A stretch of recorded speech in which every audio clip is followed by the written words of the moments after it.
जी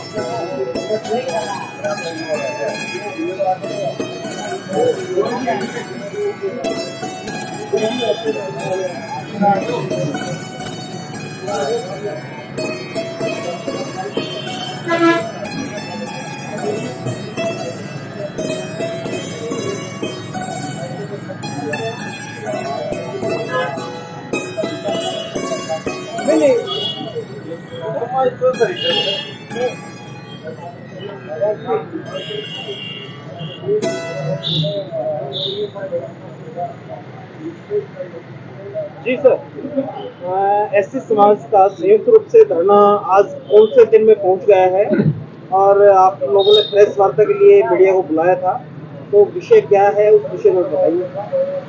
सबसे पहले तो भाई साहब आपका धन्यवाद प्रेस मीडिया का। और दूसरी बात यह है कि आज धरने का 72वां दिन है। 11 जुलाई से लगातार धरना चालू है और ये जब तक सरकार नहीं सुनती ये चालू रहेगा। 1 साल लगो, 2 साल लगो, चाहे कितने भी दिन लगो, ये परमानेंट धरना चालू रहेगा। और बात रही भाई क्यों बुलाया, इसका कारण ये है कि प्रशासन की नीयत और सरकार की नीयत, हम जो हमारे महापुरुष हैं संत गुरु रविदास जी महाराज, संत कबीर जी महाराज, महर्षि भगवान वाल्मीकि जी महाराज, उन तीनों के जो चौक बनाने की बात है उसमें सरकार की मनसा, सरकार की नीयत ठीक नहीं लगती, इसलिए ये धरना लगा हुआ है। क्योंकि 3 साल से 4 साल से पैसे आए हुए हैं और उसके बाद सरकार आनाकानी कर रही है। 11 जुलाई से जब धरना लगाया है तो सरकार के और प्रशासन के लोगों ने हमारे कुछ समाज के लोगों को बरगला करके उनको एक बात के लिए सहमति बनाने की कोशिश की कि भाई हम इसको गुरु रविदास जी, संत कबीर जी के चौक को रोहतक रोड पे जो बनना है उसको साइड में बढ़ा दिया जाए और एनएच का बहाना ले लिया। मैं ये पूछना चाहता हूं प्रशासन से कि भाई जब देवीलाल चौक एनएच पे है, ढींगरा चौक एनएच पे है, अशोक सम्राट पटियाला चौक वाला एनएच पे है और इस भारतीय जनता पार्टी अध्यक्ष ओम प्रकाश धनखड़ की कोठी के सामने अभी एक स्टैचू लगा, वो भी नेशनल हाईवे पे है। तो जब और नेशनल हाईवे पे बन सकते हैं तो ये चौक क्यों नहीं बन सकते? सीधी सीधी सी बात है, ये सरकार नहीं चाहती कि इन महापुरुषों का मान सम्मान हो, इस समाज को कोई मान सम्मान मिले, यही हमारी बात है। जब तक सरकार हमारी बात नहीं सुनेगी हमारा धरना जारी रहेगा और हमारे साथ किसी प्रकार की कोई अप्रिय घटना होती है तो उसकी सरकार जिम्मेवार है, हमारे जान माल की सरकार जिम्मेवार है। हमें इस बात से बिल्कुल भी के लिए कभी भी सहमत नहीं है कि हमारे चौकों को, हमारे महापुरुषों को साइड में लगाया जाए, चौकों को साइड में बनाया जाए, कभी भी इस बात से हमें मतलब कि सहमत नहीं है।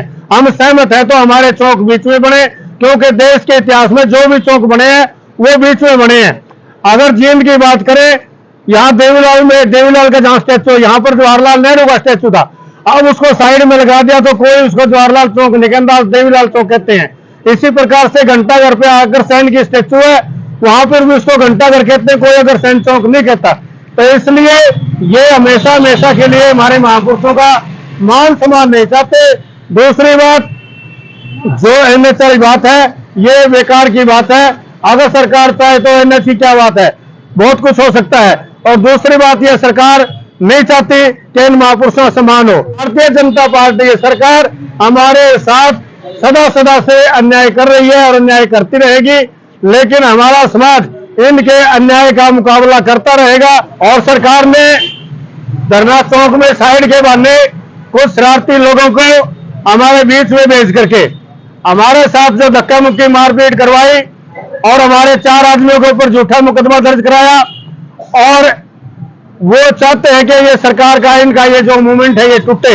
ये सरकार अपने गुर्गों के द्वारा हमारे ऊपर हमले भी करा रही है और हमारे को डराने धमकाने का काम कर रही है, लेकिन ना तो हम इनके गुर्गों से डरेंगे और ना इनकी सरकार और प्रशासन से, क्योंकि हम अपने हक की लड़ाई है, संवैधानिक लड़ाई लड़ रहे हैं।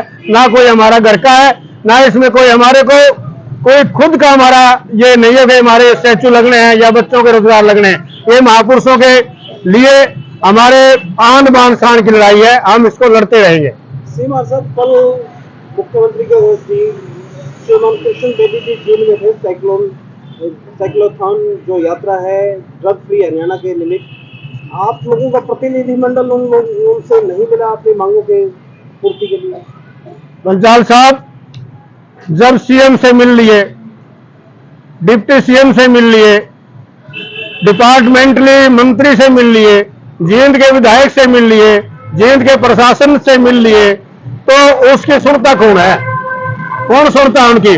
जब वो कृष्ण बेदी है, उसने जब वो मंत्री कार्यकाल में उसके कबीर छात्रावास में 11 लाख रुपए की घोषणा करके गया था, लेकिन उसने वो आज तक नहीं दिए।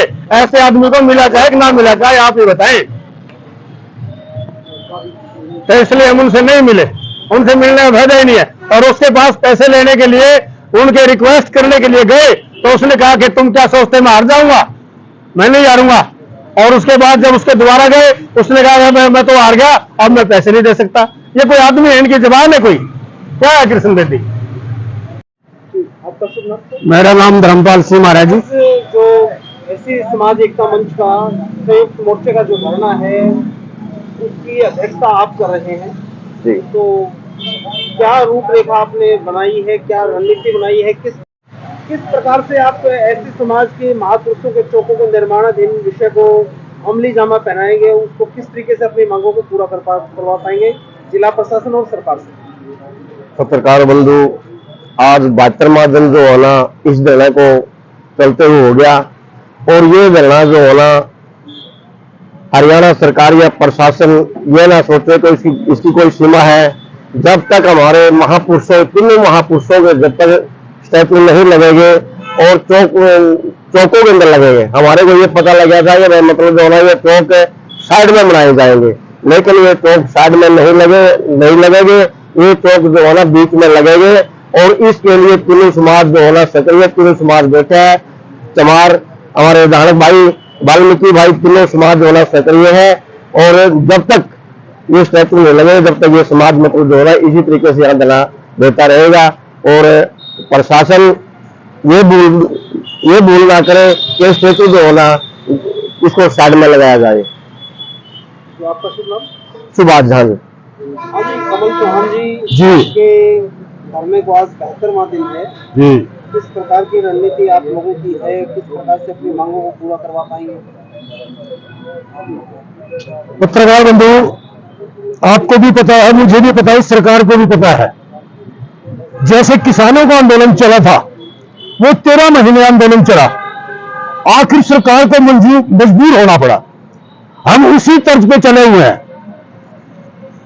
हमारे या पूरे अन्य समाज के महापुरुषों के जो स्टैचू लगने हैं, ये सरकार और ये प्रशासन चाहता है कि साइड में लग जाए। जब शुरू से एक प्रथा चली आ रही है, चौक तो चौक ही होता है, चारों के बीच में जो होता है वही चौक कहलाता है, साइड में चौक नहीं कहलाता। तो उसी तर्ज में हम चल रहे हैं। आने वाली 29 तारीख को हम राष्ट्रपति के नाम एक ज्ञापन देने जा रहे हैं, जो एक बहुत बड़ी हाजिरी होकर के ज्ञापन देने का काम करेंगे। और ये चाहते हैं कि साइड में चौक हम नहीं लगने देंगे किसी भी कीमत पे।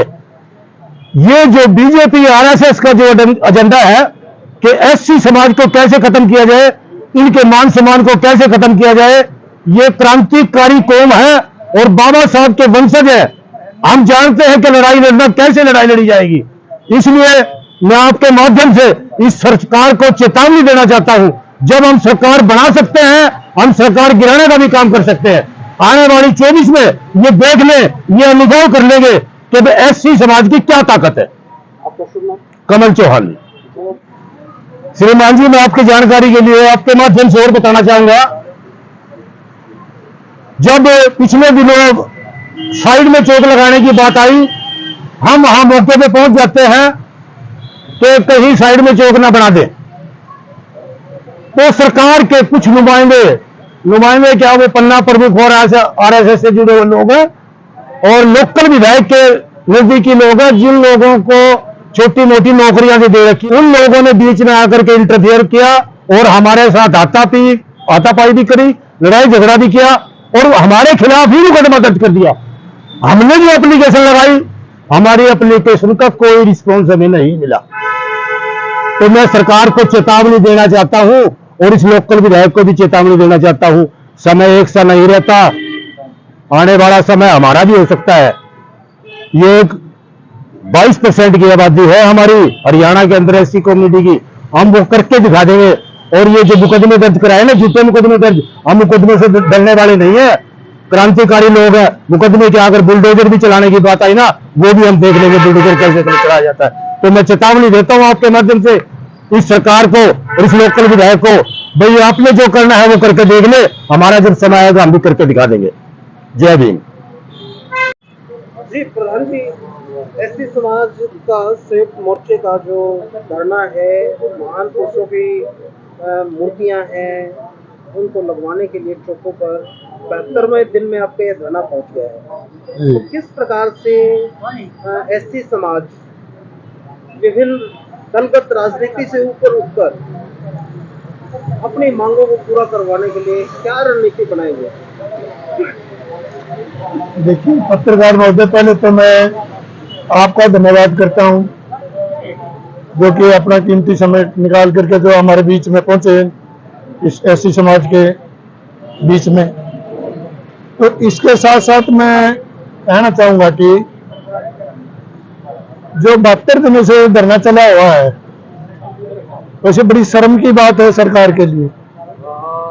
आज तक 72 दिन कम नहीं है, बहुत ज्यादा है।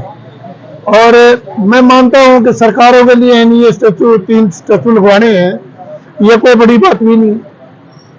लेकिन आज सरकार हर एक विभिन्न विभिन्न योजना को बड़े बड़े प्रोजेक्ट कर रही है, कहीं सड़क बना रही है, कहीं पुल बना रही है, कहीं कुछ बना रही है।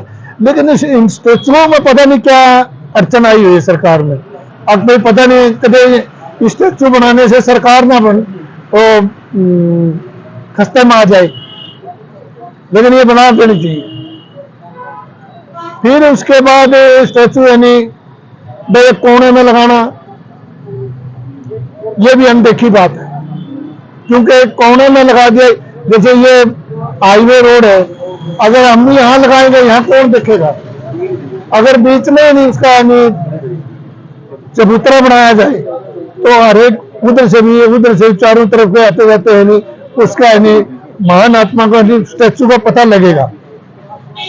तो इसलिए स्टैचू तो चौराहे पे ही लगाना चाहिए, बीच में लगाना चाहिए। और फिर दो पार्टी आपस में झगड़ना, प्रशासन की आड़ लेके, ऐसे तो प्रशासन हो गया, ऐसे वो हमारे आदमी हो गए जो कि हमारे बीच में खाई खोद रहे हैं, भाई मुकदमे दर्ज कर लिए। इसमें क्या होता है? तो प्रशासन तो ये क्या होगा, ये खुद नहीं है एक हो सकते, तो हमारा क्या बिगाड़ सकते? तो इसलिए मेरी रिक्वेस्ट है समाज से भी, समाज को इकट्ठा होना चाहिए, चाहे फैसला कोई सा भी करे, लेकिन समाज का एकजुट होना बड़ा जरूरी है। रणबीर सिंह ठाकुर, भारतीय वाल्मीकि महासभा के प्रदेश अध्यक्ष। जी प्रधान जी, एससी समाज का जो महान पुरुषों के चौक बनवाने के लिए जो धरना है 72वें दिन में पहुंच गया है, तो क्या रणनीति रहेगी समाज के लोगों की कि आपकी मांगे पूरी हो पाए जल्द से जल्द? मांगे जब तक हमने 75 दिन से ये कार्यक्रम चल रहा है हमारा धरने का, और हमने चौक में बनवाना बीच में। जब तक ये चौक ये स्टैचू बीच में नहीं लगेंगे चौक पे, जब तक हम धरना जारी रखेंगे, चाहे हमने इसके लिए कोई भी कुर्बानी देनी पड़ो। इस कुर्बानी के लिए ये एससी समाज बिल्कुल तैयार है, हर मामले में तैयार है। इसके बावजूद हमने कुछ भी, चाहे पहले विज्ञापन दिया था हमने कई बार सरकार को करे, ये गूंगी बहरी सरकार है, ये सुनने के लिए तैयार नहीं है। कहने को तो खट्टर ने वहां पर कबीर कुटिया का नाम दे दिया अपने उसका, लेकिन उसने अभी तक अगर उसके दिल में मामूली टीस होती तो आज तक ये चौक कबीर चौक बन जाते, रविदास चौक बन जाते, कबीर चौक बन जाते, और ये क्या नाम है वाल्मीकि चौक बन जाते। लेकिन उसका एससी समाज की कोई भी किसी किस्म की ट्यूश नहीं है। अब मैं इस तरह का एससीओ के लिए ये काम करूं, ये काम करूं। आपका शुभ नाम? बलवीर दुग्गल, रधाना।